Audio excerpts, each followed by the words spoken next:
Hi, welcome to a new episode in the Internet Surfer, hosting the most horror and creepiest stories from Reddit. Please don't forget to comment, like, share, and subscribe. Enjoy. Maps, a long horror story from Reddit Nosleep. Most old cities and the neighborhoods in them weren't planned with the thought that the population would begin to grow exponentially, and it would have to be accommodated. The layout of the roads is generally originally in response to geographical restrictions and the necessity of connecting points of economic importance. Once the connecting roads are established, new businesses and roads are positioned strategically along the existing skeleton, and eventually the paths carved into the earth are immortalized in asphalt, leaving room only for minor modifications, additions, and alterations, but never a dramatic change. My childhood neighborhood must have been old then. If straight lines move as the crow flies, then my neighborhood must have been built based on the travels of a snake. The first houses built must have been placed around the lake, and gradually the inhabitable area increased as new extensions were built off the original path. But these new extensions all ended abruptly at one point or another. There was only one entrance/exit for the entire neighborhood. Many of these extensions were limited by a tributary, which both fed and drank from the lake and passed right by what I came to call, and have called in these stories, the ditch. Many of the original homes had enormous yards, but some of those original plots had been divided, leaving properties with smaller and smaller boundaries.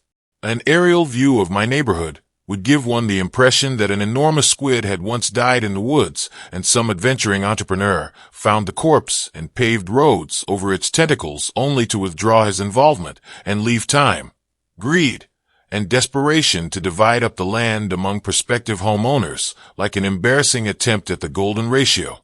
From my porch you could see the old houses that surrounded the lake, but the house of Mrs. Maggie was my favorite. She was, as best as I can remember, around 80 years old, but despite that she was one of the friendliest people I had ever met. She had a head of loose set, white curls, and always wore light dresses with floral patterns. She would talk to me and Josh from her back porch when we were swimming in the lake, and she would always invite us in for snacks. She said that she was lonely because her husband Tom was always away on business, but Josh and I would always decline her invitation because as nice as Mrs. Maggie was, there was still something a bit odd about her. Every now and then when we would swim away she would say, "Chris and John, you're welcome here anytime."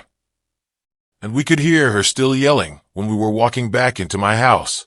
Mrs. Maggie, like many of the older homeowners, had a sprinkler system that was on a timer, though at some point over the years her timer must have broken because the sprinklers would come on at various points during the day and often even at night all year. While it never got cold enough to snow very much, several times each winter I would go outside in the morning to see Mrs. Maggie's yard transformed into a surreal Arctic paradise by the frozen water. Every other yard stood sterilized and dry by the biting frost of the winter's cold, but right there in the middle of the bleak reminder of the savagery of the season was an oasis of beautiful ice hanging like stalactites from every branch of every tree and every leaf of every bush. As the sun rose it reflected off, and each piece of ice splintered the sun into a rainbow that would only be viewed briefly before it blinded you. Even as a child I was struck by how beautiful it was, and often Josh and I would go over there to walk on the iced grass and have sword fights with the icicles. I once asked my mom why she left it on like that. My mom seemed to search for the explanation before she said, "Well, sweetie, Mrs. Maggie is sick a lot, and sometimes when she gets really sick she gets confused. That's why she messes up yours and Josh's names sometimes. She doesn't mean to, but sometimes she just can't remember. She lives in that big house all by herself, so it's okay if you talk to her when you swim in the lake. But when she invites you, and you should keep saying no, be polite. Her feelings won't get hurt." But she'll be less lonely when her husband comes home though, right? How long will he be away on business? It seems like he's always away. My mom seemed to struggle, and I could see that she had become terribly upset. Finally, she answered, "Honey, Tom's not going to come home. Tom's in heaven. He died years and years ago. But Mrs. Maggie doesn't remember. She gets confused and forgets. But Tom's not ever coming home. If someone moved back in with her, She might even think it was Tom. But he's gone, sweetie. I would have only been around 5 to 6 when she told me that, and while I didn't understand it completely, I was still profoundly sad for Mrs. Maggie. I know now that Mrs. Maggie had Alzheimer's.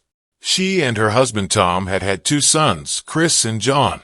The two had worked out payment plans with the utility companies and paid for Mrs. Maggie's water and electricity. But they would never visit her. I don't know if something happened between them, or if it was the illness, or if they just lived too far away. But they never came around. I have no idea what they looked like. But there were times when Mrs. Maggie must have thought Josh, and I looked like they did when they were children. Or maybe she saw what some part of her mind so desperately wanted her to see, ignoring the images transmitted down her optic nerve and just for a little while showing her what used to be. I realize only now how lonely she must have been. During the summer after kindergarten, before the events of balloons, Josh and I had taken to exploring the woods near my house, as well as the tributary of the lake. We knew that the woods between our houses were connected, and we thought it would be neat if the lake near my house was somehow connected to the creek around us, so we resolved ourselves to find out. We were going to make maps. The plan was to make 2 separate maps, and then combine them. We would make one map exploring the area around the creek near his house, and make another following the outflow from my lake. Originally, we were going to make one map, but we realized that wasn't possible since I had started drawing the map of my area, so huge that the route from his house wouldn't have been to scale. We kept the map of the lake at my house, and the map of the creek at his house, and we would add to each when we stayed the night with each other. For the first couple of weeks, it went really well. We would walk through the woods along the water, and pause every couple minutes to add to the map, and it seemed like the 2 maps would come together any day.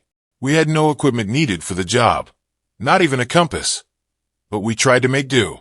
We had the idea to impale the earth with a stick when we had reached the end of a venture, so that if we came upon the stick from the other direction the next weekend, we would know we had joined the maps. We might have been the world's worst cartographers. Eventually, however, the woods became too thick near the water coming from the lake, and we were unable to proceed further. We lost interest in the whole project for a bit, and reduced our exploration significantly, though not completely, when we started selling snow cones. After I showed my mom all the pictures I had taken home from school, and she took away my snow cone machine, our interest in the maps revitalized. We had to come up with another plan. Although I didn't understand why, my mom had placed what I considered to be extremely severe restrictions on what I could do and where I could go, and I had to check in frequently if I went outside to play with Josh. This meant that we couldn't stay in the woods for hours and continue to look for a new path. We thought that we could just swim when we got to the cutoff in the woods, but that clearly wouldn't work since the map would get wet. We tried going faster when we were coming from Josh's house, but we eventually ran into the same problem. Then we had a brilliant idea. We'd build a raft. Due to the construction in the neighborhood, there was a large amount of scrap building material that the company would set in the ditch to keep it out of the road and off-site, since they no longer needed it for building. We originally conceived of a formidable ship complete with a mast and an anchor, but this quickly diminished into something more manageable. We set aside the wood and took several large pieces of styrofoam that were backed with foam board and tied them together with rope and kite string. We launched our vessel a little down water for Mrs. Maggie and waved farewell to her as she motioned us to come back on our way. But there was no stopping us. The raft worked very well, and while we both behaved and spoke as if the functionality of the raft was a given, I know at least I was a little surprised. We each had a fairly long tree branch to use as a paddle, but we found it was easier to simply push against the land under the water than actually use them as intended. When the water became too deep, we'd simply lie on our stomachs and use our hands to paddle the water, which still worked, albeit less well. The first time we had to resort to that method of propulsion, I remember thinking that from far above it must have looked like a colossally fat man with tiny arms was out for a swim. It actually took us several trips to get the raft to the impassable patch of woods that marked the farthest we had made it. After we had come up with the idea of marking the ground with the stick, we took to running through the woods until we got to the stick and then, as carefully and precisely as we knew how, charting our course. This meant that the impasse was actually quite a bit away, so to sail from around my house all the way to the blockade in the woods was taking longer than expected. We'd sail for a bit, and then dock the raft. And then next time we'd run through the woods to the raft, and go a little farther. We continued this well into first grade. Josh and I were assigned to different groups that year so, since we didn't really see one another during the school day, our parents were more willing to let us hang out all weekend each week. What's more, Josh's dad had taken on a lengthy construction job that required him to work over the weekends, and his mother was on call. So this meant that Josh would stay at my house most every weekend for weeks on end. We should have been making excellent progress. But when we finally made it to the impasse and had the opportunity to explore past it, we couldn't find a place to dock the raft. The woods were simply too thick, and the water had eroded the land to the point that there was nearly a 2-foot rise of earth over the tributary, which exposed the twisting and damp roots of the trees above. We'd have to turn back every time and leave the raft in the same thickness of trees that prompted us to build it in the first place. Even worse, winter had arrived, so we couldn't justify leaving the house in our swimsuits. We were getting nowhere. We always had to come home before we could gain much ground. On a Saturday, around 7 p.m., Josh and I were playing when one of my mom's co-workers knocked on our door. Her name was Samantha, and I remember her well now, because I would propose to her a couple of years later when I was visiting my mom at work. My mom said that she had to go to work to fix a problem that had arisen, and that she'd be back in about 2 hours. Her car was being repaired, so she'd have to ride with Samantha. But I gathered that the problem was Samantha's fault, and discussing it in the car was why it would only take 2 hours. She said that under no circumstances were we to leave the house or open the door for anyone, and she was in the middle of explaining that she would call every hour when she got there to check in. But she ended that statement prematurely when she remembered that our phone had been turned off for delinquent payments. This was why Samantha had just come by unannounced. She looked me dead in the eye as she was closing the door and said, "Stay put." This was our chance. We watched her drive down the serpentine road toward the exit, and as soon as the car rounded the last visible bend, we ran back to my room. I dumped my backpack out while Josh grabbed the map. "Hey, do you have a flashlight?" Josh chimed, "No, but we'll be back way before dark." I was thinking just in case we should have one. "My mom has one, but I don't know where she keeps it." "Wait." I ran into my closet and pulled a box down from the top shelf. "You have a flashlight in there?" Josh asked. "Not exactly." I opened the box and revealed 3 Roman candles that I had taken from the pile that my mother had amassed for the 4th of July that past summer, along with a lighter that I had managed to take from her some months before. This would ensure that we at least had some light if we needed it. This was a little bit before I had been given an opportunity to be afraid of the woods at night. So it wasn't fear that motivated our search for a light source, only practicality. We threw it all in the backpack and bolted out the back door, making sure to close it so boxes wouldn't get out. We had 1 hour and 50 minutes. We ran through the woods as fast as we could and made it to the raft in about 15 minutes. We had our bathing suits on under our clothes, so we stripped off our shirts and shorts and left them in 2 separate piles about 4 feet from the edge of the water. We untied the raft from the tree, grabbed our branch paddles, and cast off. We tried to move rapidly to reach a point beyond the contents of our ever-expanding map, as we didn't have time to waste seeing old sights. We knew that we were slower in the raft than on land, and that we would be in the raft for quite a while after the cutoff, since the woods were too thick to walk through, and there wasn't a place to dock. This meant that we'd have to ride the raft back to the original docking site, even if we found a new place to dock it further ahead. After we passed the last charted part of our map, the water began to get really deep, and eventually we could no longer touch the bottom with our tree branches. So we lay on our stomachs and paddled with our hands. It was getting darker, and as a result it was becoming harder to distinguish the trees from one another, and we were both becoming slightly unnerved. In the interest of having an enjoyable time, we were paddling fast with our arms, but this caused a lot of noise as our hands repeatedly confronted and then broke through the water's surface tension. During these periods, we could both hear the crunching of dead leaves and the snapping of fallen sticks in the woods to our right. As we would slow our pace and quiet our actions, the rustling in the woods would cease, and we began to wonder if it was really ever there at all. We didn't know what kinds of animals resided this far into the woods, but we didn't know that we didn't wish to find out.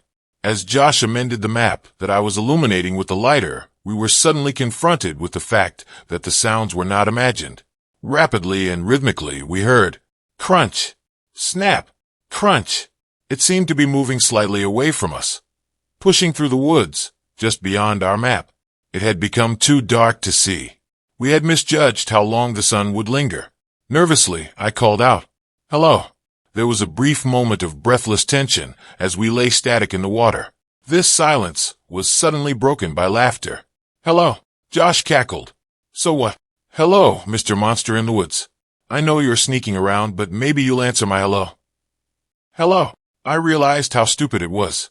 Whatever animal it was, it wouldn't respond. I hadn't even realized I'd said it until afterwards. But if anything was actually there, I obviously wouldn't get a reply. Josh continued, "Hello," in a high falsetto. "Hello," I countered with as deep a baritone as I could manage. "Hello there, mate." "Hello." Beep boop. "Hello." We continued mocking each other, and were in the process of turning the raft around to head back, when we heard, "Hello." It was whispered and forced, as if it were powered by the last breath in a pair of deflating lungs. But it didn't sound sickly. It had come from a spot just off the map, which now sat behind us, since we had turned the raft around. I slowly shifted on the raft and faced the direction of the sound as I fumbled with the Roman candle. I wanted to see. "What are you doing?" Josh hissed, but I had already lit it. As the sparking fuse sunk into the wrapper, I held it toward the sky. I had never actually shot one of these myself, and thought to just use it like a flare in the movies. A glowing, green orb rocketed out toward the stars, and then quickly extinguished. I lowered my arm more toward the horizon. I could remember that there were several colors, but I couldn't remember how many times one of these fired before being depleted. A second ball of red light burst out, and fizzled above the trees, but I still saw nothing. "Let's just go, man," Josh pressed, as he turned to face the direction back home, and began paddling desperately. "Just one more." Lowering my arm directly in the woods in front of me, another red ball of fire was launched from the tube. It traveled straight ahead until it collided with a tree, briefly exploding the light in a much greater diameter. Still nothing. I dropped the fireworks in the water and watched as one more struggling fireball burst free, only to quickly die, suffocated by the water. As we began paddling in the direction toward my house, we heard a loud and unconcealed rustling in the woods. The breaking of branches and the trampling of fallen leaves overpowered the sound of our splashing. It was running. In our panic, we jostled the raft too violently, and I felt one of the ropes under my chest loosen. "Josh, be careful!" But it was too late. Our raft was breaking. Before too long, it had completely fallen apart.